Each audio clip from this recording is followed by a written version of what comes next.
जालन्यात युरिया खतासह शेतकऱ्यांना जादा दराने विक्री केली जाते। त्यातच कृषी मंत्र्यांचा रमी खेळतानाचा व्हिडिओ व्हायरल झाल्यामुळे शेतकरी चांगले संतप्त झालेत। त्यावेळी शेतकऱ्यांनी कोकाटे यांच्या राजीनाम्याची मागणी केली। पत्त्याचा मुकुट डोक्यात घालून शेतकऱ्यांनी प्रतिकात्मक आंदोलन केलं। त्याचबरोबर राष्ट्रवादीच्या सुरेश चव्हाण यांना तात्काळ अटक करा अशी मागणी सुद्धा करण्यात आलेली आहे। जय शिवराय। मागील काही महिन्यापासून भोकरदन तालुक्यामध्ये शेतकऱ्यांना युरिया भेटत नाहीये।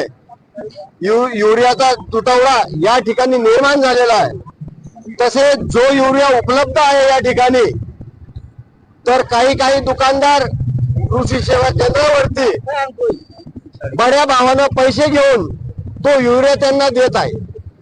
तर या माध्यमातून आम्ही एसडीएम साहेबांना निवेदन देत आहोत की यावर कुठेतरी अंकुश म्हणून लवकरात लवकर तात्काळ कारवाई करून या ठिकाणी युरियाचा पुरवठा सुरळीत करून देणे आणि जी शेतकऱ्याची आर्थिक लूट होत आहे त्यावर आळा घालणे असं या निवेदनाच्या माध्यमातून आम्ही त्यांना आज कळवणार आहे।